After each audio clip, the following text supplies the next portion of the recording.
ஒரு நாள் உணவு தேட போன சோனா குருவிக்கும் ரீட்டா கிளிக்கும் நிறைய பழங்கள் கிடைச்சது. அதனால அவங்க 2 பேரும் அன்னைக்கு ரொம்ப சந்தோஷமா இருந்தாங்க. சோனா, நான் இது வரைக்கும் உணவு தேட வந்து இவ்வளவு பழங்களை எடுத்துக்கிட்டு போனதே இல்ல. நானும் அப்படிதான் ரீட்டா. இன்னைக்கு நமக்கு ரொம்பவும் அதிர்ஷ்டமான நாள் போல இருக்கு. இவங்க 2 பேரும் பேசிக்கிறது உண்மைதான். இன்னைக்கு இவங்க எடுத்துட்டு வந்த கூடையில நிறைய பழங்கள் அப்புறம் கொஞ்சம் தானியங்கள் இப்படி எல்லாம் இருந்தது.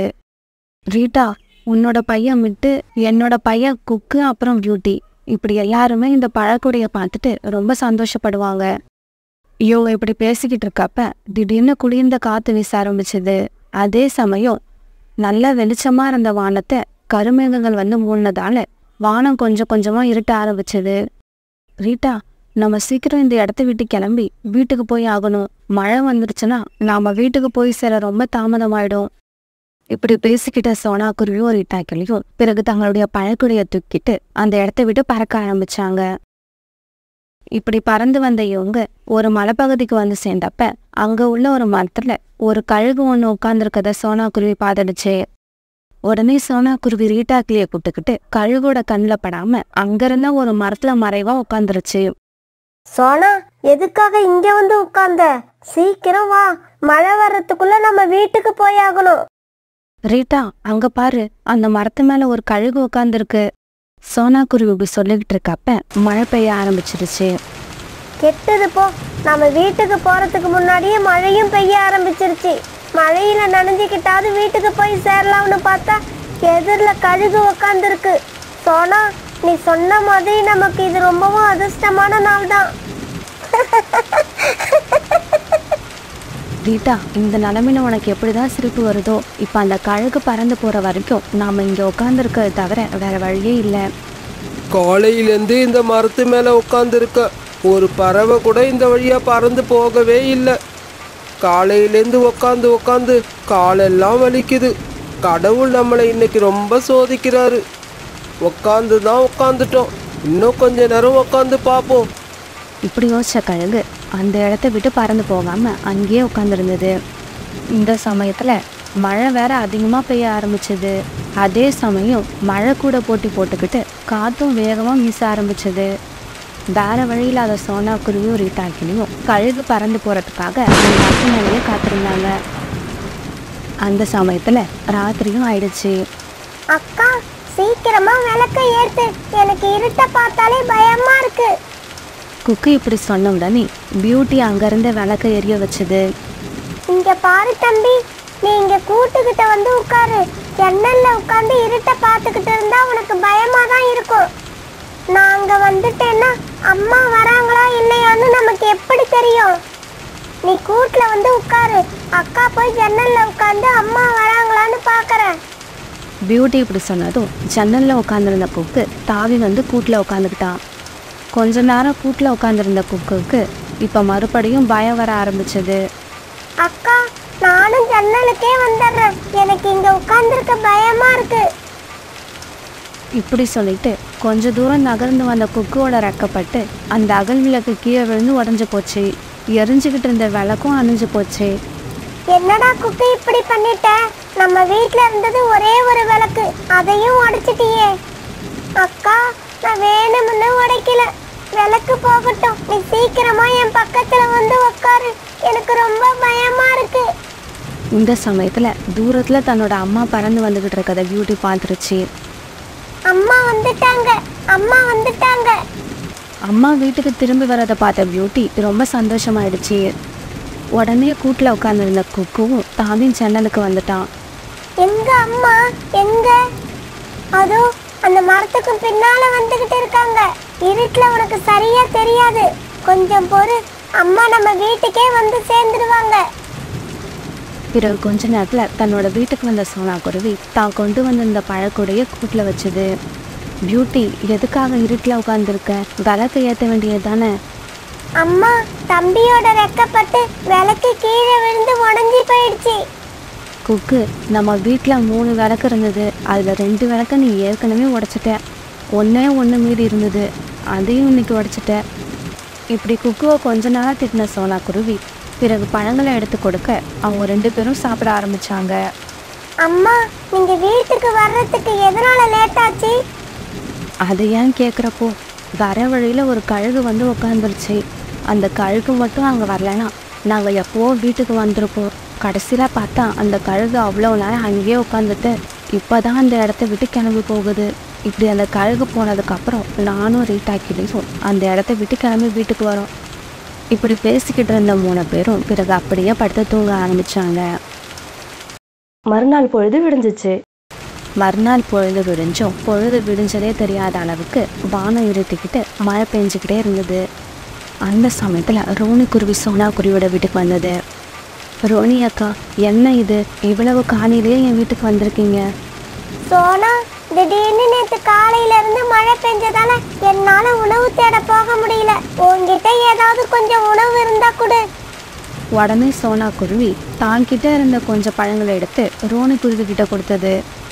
ரோனி அக்கா, எங்கள் வீட்டில் இருந்த ஒரே ஒரு அகல் விளக்கு நேற்று உடஞ்சி போயிடுச்சு. நீங்கள் வீட்டுக்கு போகிறப்ப அப்படியே கோரி அக்கா வீட்டுக்கு போய் அவங்களையாவது இல்லை காலனனையாவது ஒரு அகல் விளக்கை எடுத்துக்கிட்டு என் வீட்டுக்கு வர சொல்லுங்கள். அவங்களுக்கும் கொஞ்சம் பழங்களை கொடுத்து அனுப்புகிறேன். சோனா குருவி அப்படின்னு சொன்னதும் ரோனி குருவி கோரிக்காக வீட்டுக்கு போச்சு. ரோனி, இப்படி பேஞ்சிக்கிட்டு இருக்க மழையில இந்த பழங்கள் உனக்கு எப்படி கிடைச்சிது? இந்த பழங்கள் சோனா குருவி கிட்ட இருந்து வாங்கிட்டு வரேன். சோனா குருவி உன்னையும் ஒரு அகல் விளக்கை எடுத்துக்கிட்டு அது வீட்டுக்கு வர சொல்லுச்சு. உனக்கு கொடுக்கறதுக்கும் கொஞ்சம் பழங்கள் வச்சிருக்கு. ரோனி குருவி இப்படி சொல்லிட்டு போனதும் கோரிக்காவும் காலுக்காகத்துக்கிட்ட இப்படி பேச ஆரம்பிச்சுது. காலுஜி, நீங்க வீட்டுல இருங்க, நான் போய் சோனா குருவி கிட்ட ஒரு அகல் விளக்கு கொடுத்துட்டு அதுகிட்ட இருந்து கொஞ்சம் பழங்களை வாங்கிக்கிட்டு வரேன். எனக்கு ரொம்ப பசிக்குது. சோனா குருவி வீட்டில் இருந்து பழங்களை வாங்குறதுக்கு கோரிக்காகம் போச்சுன்னா எடுத்துக்கிட்டு வர்ற பழங்களை சரிபாதியாக தான் பிரித்து கொடுக்கும். ஆனால் அதே சமயம் பழங்களை வாங்க நாம சோனா குருவி வீட்டுக்கு போனால் வர்ற வழியிலேயே உட்காந்து கொஞ்சம் பழங்களை சாப்பிட்டுட்டு வரலாம். இங்கே பாரு கோரி, இப்படி கொட்டிக்கிட்டு இருக்க மழையில் நீ வெளியில் போனால் உனக்கு என்ன ஆச்சோ ஏதோ ஆச்சோன்னு நினச்சி நான் வீட்டில் பயந்துக்கிட்டே இருப்பேன். வேணும்னா ஒன்று பண்ணுவோம், நீ பேசாமல் வீட்டில் இரு, நான் போய் இந்த அகல் விளக்கை கொடுத்துட்டு பழங்களை வாங்கிக்கிட்டு வரேன். காலுஜி, உங்களுக்கு என் மேல இருக்கிற அக்கறையை நினைச்சா ரொம்ப சந்தோஷமா இருக்கு. உங்களை மாதிரி ஒரு கணவர் கிடைக்க நான் கொடுத்து வச்சிருக்கணும். பிறகு காலுக்காக ஒரு அகல் விளக்கை எடுத்துக்கிட்டு சோனா குருவி வீட்டை நோக்கி பறந்து போச்சு. சோனா குருவி வீட்டுக்கு போன காலுக்காக தான் எடுத்துட்டு வந்த அகல் விளக்கை சோனா குருவி கிட்ட கொடுத்துச்சு. உடனே சோனா குருவி அந்த விளக்கை எரிய வச்சது. குழந்தைகள் 2 பேரும் தங்களோட வீட்டுக்கு மறுபடியும் வெளிச்சம் வந்ததை பார்த்துட்டு ரொம்ப சந்தோஷப்பட்டாங்க. உடனே சோனா குருவி ஒரு கூடையில் கொஞ்சம் பழங்களையும் தானியங்களையும் வச்சு காலுக்காகத்துக்கிட்ட கொடுத்துச்சு. காலண்ணா, இந்த கூடையை எடுத்துக்கிட்டு நீங்கள் வீட்டுக்கு கிளம்புங்க. அந்த கூடையை எடுத்துகிட்டு சோனா குருவி வீட்டை விட்டு பறந்து போன காலுக்காக கொஞ்ச தூரம் போனதும் ஒரு இடத்துல உட்காந்துது. இந்த கூடையில் ஒரே ஒரு மாம்பழம் தான் இருக்கு. மாம்பழத்தை நாம சாப்பிட்டுட்டு தானியங்களை கொண்டு போய் கோரிக்கிட்ட கொடுப்போம். இப்படி நினச்ச காலுக்காக பிறகு அந்த மாம்பழத்தை நல்லா ருசிச்சு மெதுவாக சாப்பிட ஆரம்பிச்சது. என்ன இது, காலுஜி வீட்டை விட்டு கிளம்பி 1/2 மணி நேரத்துக்கு மேல ஆகுது, இன்னும் வரல. ஒருவேளை சோனா குருவி கொடுத்த பழங்களை வழியிலேயே உட்காந்து சாப்பிட ஆரம்பிச்சிருப்பாரோ? ஆமா, அப்படிதான் இருக்கும். காலுஜி நம்ம மேல அக்கறை உள்ள மாதிரி பேசுனத நான் நம்பி இருக்க கூடாது. இப்படி நினச்சா கோரிக்காகோ உடனே சோனா குருவி வீட்டை நோக்கி பறந்து போச்சு. வழியில் காலுக்காகவும் மாம்பழத்தை சாப்பிட்டுட்டு இருக்கதை பார்த்துட்டு கோரிக்காக அங்கே போய் கோபத்தோட உட்காந்துது. என்ன காலுஜி, இப்படி வழியிலேயே உட்காந்து மாம்பழத்தை சாப்பிட்றதுக்காக தான் மழையில என்னை பறந்து வர வேண்டாம்னு சொன்னீங்களா? திடீர்னு வந்த கோரிக்காகத்தை பார்த்துட்டு காலுக்காகத்துக்கு பயம் வந்துருச்சு. கோரி கோரி, தயவு செஞ்சு நான் சொல்றது நம்பு. இந்த மாம்பழத்தை நான் சாப்பிடல. இந்த மாம்பழம் நல்லா பழுத்திருக்கா இல்லையான்னு டெஸ்ட் பண்ணி பார்த்தேன், அவ்வளவுதான். மற்றபடி உன்னை விட்டுட்டு இந்த மாம்பழத்தை சாப்பிடணும்னு நான் நினைக்கவே இல்லை. காலுக்காக இப்படி சொன்னதை கேட்டுட்டு கோரிக்கு இருந்த கோபம் இன்னும் அதிகமாச்சு. உடனே பக்கத்தில் கடந்த ஒரு குச்சியை எடுத்து காலுக்காகத்தை அடிக்க ஆரம்பிச்சது. காப்பாத்துங்க, காப்பாத்துங்க, என்னை யாராவது காப்பாத்துங்க. கோரிக்காக காலுக்காகத்தை போட்டு இப்படி அடிக்கிறத தன்னோட வீட்டு ஜன்னல் வழியா பார்த்த சோனா குருவி இப்படி பேச ஆரம்பிச்சது. கோரி அக்கா, எதுக்காக காலண்ணனை இப்படி அடிக்கிறீங்க? சோனா, நீ கொடுத்த ஒரே ஒரு மாம்பழத்தை இந்த காலுஜி வழியிலேயே உட்காந்து சாப்பிட ஆரம்பிச்சிட்டாரு. அதுக்காக காலண்ணனை இப்படியும் அடிப்பீங்க? இல்லை சோனா, அதுக்காக கூட இவரை நான் அடிக்கல. ஆனா ஏன் இப்படி வழியில உட்காந்து சாப்பிட்றீங்கன்னு நான் கேட்டதுக்கு, நான் இந்த பழத்தை சாப்பிடல, இது நல்லா பழுத்து இருக்கான்னு டெஸ்ட் பண்ணி பார்க்குறேன்னு சொன்னாரு பாரு. அதுதான் என்னால தாங்கிக்கவே முடியல. இப்படி சொன்ன கோரிக்காவும் மறுபடியும் காலுக்காக தன் கையில இருந்த கம்பால அடிக்க ஆரம்பிச்சது. இதை பார்த்துட்டு சோனா குருவி, கொக்கு, பியூட்டி இவங்க 3 பேரும் விழுந்து விழுந்து சிரிச்சாங்க. சாவிக்காகம் அந்த காட்டுக்காப்ப தான் புதுசா வந்திருந்தது. சாவிக்காகத்துக்கு கூடும் கட்ட தெரியாது, மரக்கட்டைகளை வச்சு வீடும் கட்ட தெரியாது. எல்லா காட்டுலயும் கிடைக்கிற மாதிரி இந்த காட்டுலயும் நமக்கு ஒரு ஏமாந்த பறவை சீக்கிரமா கிடைச்சிட்டா ரொம்ப நல்லா இருக்கும். அப்பதான் கிடைக்கிற பணத்தை எடுத்துக்கிட்டு நாம சீக்கிரமா அடுத்த காட்டுக்கு போகலாம். சாவிக்காகம் இப்படி யோசிச்சுக்கிட்டு இருக்கப்ப ராக்கி கிளி அந்த பக்கம் வந்தது. ராக்கி கிளிய பார்த்த சாவிக்காகம் அதை நிறுத்தி இப்படி பேச ஆரம்பிச்சது. கிளி, நீ பார்க்க ரொம்பவும் அழகா இருக்க. உன்னோட சிகப்பு கலர் அழகு கவர்ச்சியா இருக்கு. உண்மையாவா சொல்ற? நான் அவ்வளவு அழகா இருக்கனா? இந்த காட்டுலயே நீ தான் அழகா இருக்க. உன்ன மாதிரி ஒரு அழகான பறவைய நான் இதுவரைக்கும் பார்த்ததே கிடையாது. அப்படியா? நீ சொல்றதையெல்லாம் கேட்கும்போது எனக்கு சந்தோஷமா இருக்கு. ஆமா, எதுக்காக இந்த காட்டுக்கு வந்திருக்க? நான் ரொம்ப தூரத்துல உள்ள காட்டுல இருந்து இங்க வந்திருக்கேன். தங்கறதுக்கு எனக்கு கூடு இல்ல, வீடும் இல்ல. உங்களால முடிஞ்சா எனக்கு ஒரு வீடு கட்டி கொடுக்க முடியுமா? சாவிக்காகம் இப்படி கேட்ட உடனே ராக்கி கிளி யோசிக்க ஆரம்பிச்சது. இந்த காகம் நம்மள வேலை வாங்கறதுக்கு தான் நாம அழகா இருக்கோம்னு ஐஸ் வச்சிருக்கோம் போல இருக்கு. இந்த காகம் விரிக்கிற வலையில நாம விழுந்துடக்கூடாது. இங்க பாரு காகமே, எனக்கு கூடு கட்டுறதுக்கோ வீடு கட்டுறதுக்கோ நேரமே கிடையாது. நான் ரொம்ப பிஸி. இப்படி சொன்ன ராக்கி கிளி அங்கிருந்து பறந்து போயிடுச்சு. காலுஜி, சீக்கிரம் எழுந்திருங்க.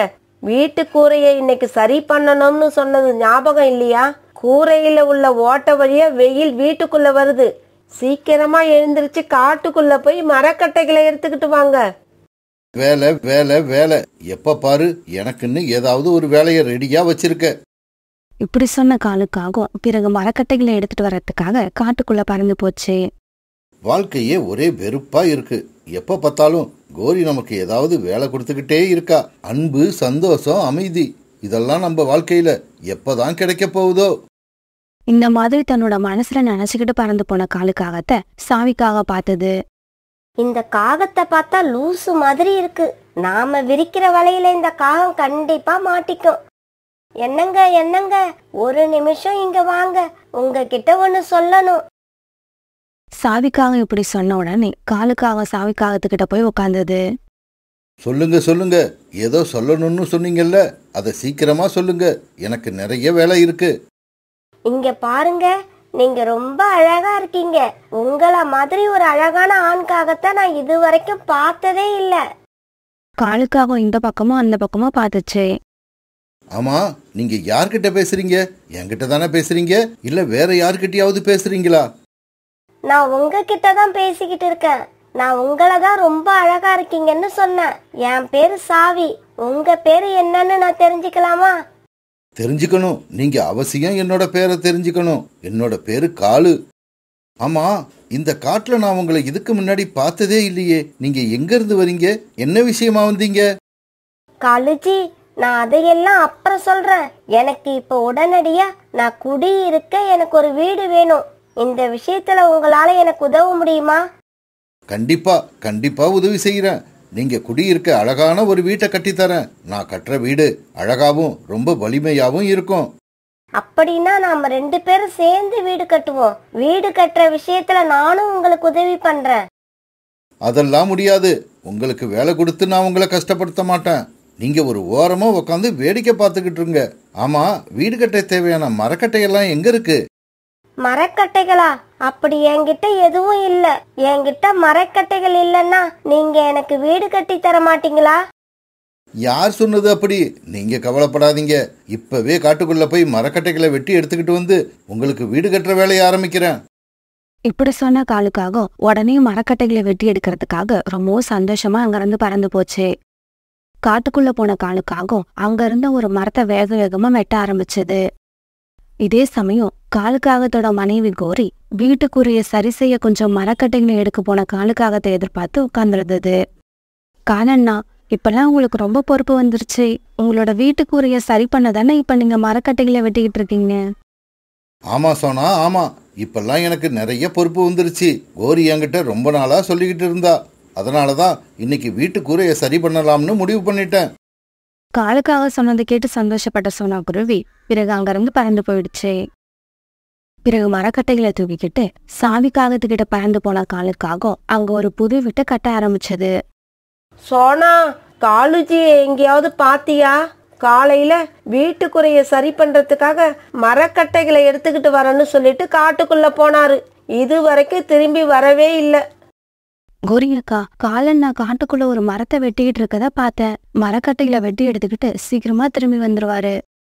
ஆனா அதே சமயம் காலுக்காக வேர்க்க விறுவிறுக்க சாவிக்காகத்துக்காக ஒரு வீட்டை கட்டிக்கிட்டு இருந்தது. சாவி, இன்னைக்கு என்னால இவ்வளவுதான் செய்ய முடிஞ்சது. வீட்டு கூரையை நாளைக்கு செஞ்சு முடிச்சிடுறேன். காலுஜி, உங்ககிட்ட அழகு மட்டும் இல்ல, சுறுசுறுப்பு நிறைய இருக்கு. நீங்க நாளைக்குள்ள வீடு கட்டி முடிச்சிடுவீங்கன்ற நம்பிக்கை எனக்கு நிறைய இருக்கு. கவலைப்படாதீங்க சாவி. நாளைக்கு மத்தியானத்துக்குள்ள இந்த வீட்டை முழுசா கட்டி முடிச்சு சாவியை உங்க கையில கொடுத்துடுவேன். காலுஜி, மறக்காம நாளைக்கு காலையில சீக்கிரமா வந்துருங்க. சாவி இப்படி சொன்னதும் காலுக்காக ரொம்ப சந்தோஷமா தன்னுடைய வீட்டை நோக்கி பறந்து போச்சு. காலுஜி, நீங்க காட்டுக்குள்ள மரத்தை வெட்டிக்கிட்டு இருந்தீங்கன்னு சோனா குருவி சொல்லுச்சு. நீங்க என்னடானா வெறுங்கைய வீசிக்கிட்டு வரீங்க? கோரி, மரத்தை வெட்டினது என்னவோ உண்மைதான். ஆனா அந்த மரக்கட்டைகளை எடுத்துக்கிட்டு நான் வீட்டுக்கு கிளம்புற சமயத்துல புல்புல் பறவை வந்து அழ ஆரம்பிச்சிருச்சு. அதோட வீட்டு கூரை நேத்து ராத்திரி வீசின காத்துல பறந்து போயிடுச்சான். உடனே சரி பண்ணலன்னா அதோட 2 குழந்தைகளும் குளிர்ல விரைச்சி போய் செத்துடுவாங்கன்னு கண்ணீர் விட்டு அழுதுச்சு. அதோட கண்ணீரை பார்த்து கரைஞ்சி போன நீங்க உடனே வச்சிருந்த மரக்கட்டைகளை எல்லாம் தூக்கி அதுகிட்ட கொடுத்துட்டீங்க. அதுதானே நடந்துச்சு? கோரி, நேர்ல இருந்து பார்த்த மாதிரி ரொம்பவும் கரெக்டா சொல்ற. அதனால நீ கவலைப்படாத. நாளைக்கு நான் எப்படியாவது மரக்கட்டைகளை எடுத்துக்கிட்டு வந்து நம்ம வீட்டுக்குறையே சரி பண்ணிடுறேன். பிறகு காலுக்காகவும் கோரிக்காகவும் தங்களுடைய கூட்டுல படுத்து தூங்க ஆரம்பிச்சாங்க. காலுஜி, நீங்க கட்டின இந்த வீடு எனக்கு சுத்தமா பிடிக்கவே இல்லை. தயவு செய்து நீ இப்படி சொல்லாத. நான் இந்த வீட்டை கட்ட எவ்வளவு தெரியுமா கஷ்டப்பட்டிருக்கேன். நீங்க கஷ்டப்பட்டு கட்டினீங்களோ சந்தோஷமா கட்டினீங்களோ, எனக்கு இந்த வீடு பிடிக்கல பிடிக்கல பிடிக்கல. சாவி, நீ இப்படி சொல்லக்கூடாது. வா சாவி, வா. இந்த வீட்டுக்குள்ள வா. இது உனக்காக கட்டின வீடு. இந்த வீட்டுக்குள்ள வா சாவி. இந்த வீட்டுக்குள்ள வா. வா சாவி, வா. இது உனக்காக கட்டின வீடு. வா சாவி, வா. இது உனக்காக கட்டின புது வீடு. காலுக்காகன் தூக்கத்துல இப்படி கத்துனதால கண்மிழிச்ச கோரிக்காகத்துக்கு ரொம்ப கோபம் வந்துருச்சு. உடனே பக்கத்துல இருந்த குச்சை எடுத்து காலுக்காகத்தை 2 அடி போட்டுது. அடிக்காதீங்க, அடிக்காதீங்க, என்ன அடிக்காதீங்க. வீட்டு கூரைய சரி பண்ணவே இன்னும் மரக்கட்டைகளை எடுத்துக்கிட்டு வரல. இந்த லட்சணத்துல புது வீடு கட்டியிருக்கேன், உள்ளவான்னு யாரையோ கூப்பிடுறீங்க. சரி சரி, விடிஞ்சிடுச்சு. சீக்கிரமா போய் மரக்கட்டையை எடுத்துக்கிட்டு வந்து வீட்டு கூரைய சரி பண்ணுங்க.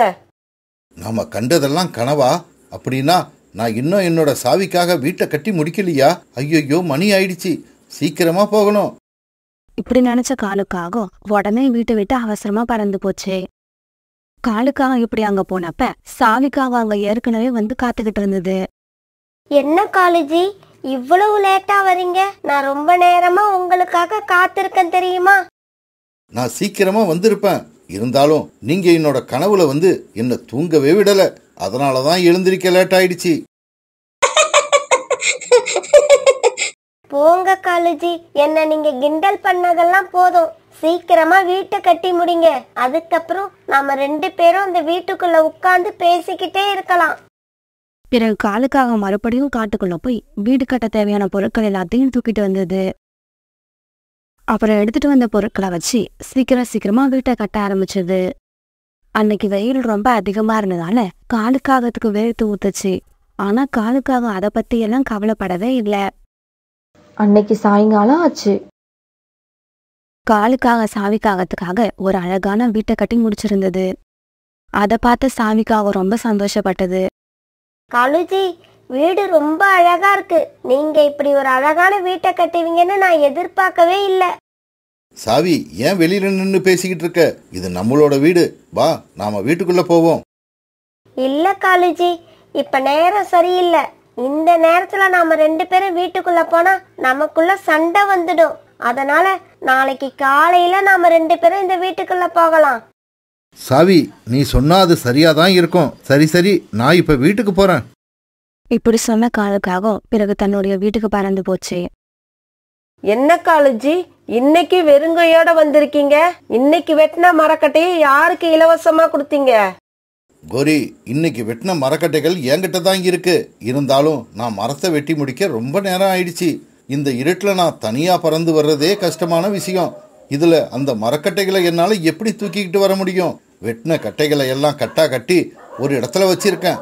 நாளைக்கு காலையில எடுத்துக்கிட்டு வந்து நம்ம கூரையை கண்டிப்பா சரி பண்ணிடுவேன்.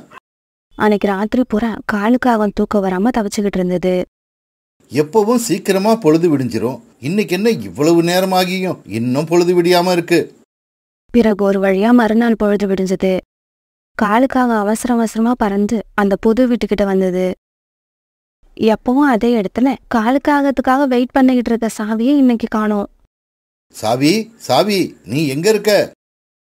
காலு இப்படி கத்தன சத்தத்தை கேட்டுட்டு அந்த வீட்டுக்குள்ள இருந்த ஜம்ஜம் பறவை கதவை திறந்துகிட்டு வெளியே வந்தது. ஆமா, நீங்க யாரு? நீங்க எப்படி இந்த வீட்டுக்குள்ள போனீங்க? நான் வீட்டுக்குள்ள போனது இருக்கட்டும், நீ யாரு? நீ எதுக்காக என் வீட்டு வாசல்ல நின்னு இப்படி கத்திக்கிட்டு இருக்க? என்னது, இந்த வீடு உங்க வீடா? யார் சொன்னது? யார் சொல்லணும்? இது என்னோட வீடுன்னு தான் நான் சொல்றேன். நேத்து ராத்திரியே இந்த வீட்டை ஒரு பெண் காகத்துக்கிட்ட இருந்து 20,000 ரூபாய் கொடுத்து நான் விலைக்கு வாங்கியிருக்கேன். தயவு செய்து வாசல்ல நின்னு சத்தம் போடாம ஓரமா போ. சாவிக்காகத்துக்கிட்ட நாம ஏமாந்துட்டோங்கிற விஷயம் காலுக்காகத்துக்கு எப்பதான் புரிஞ்சது.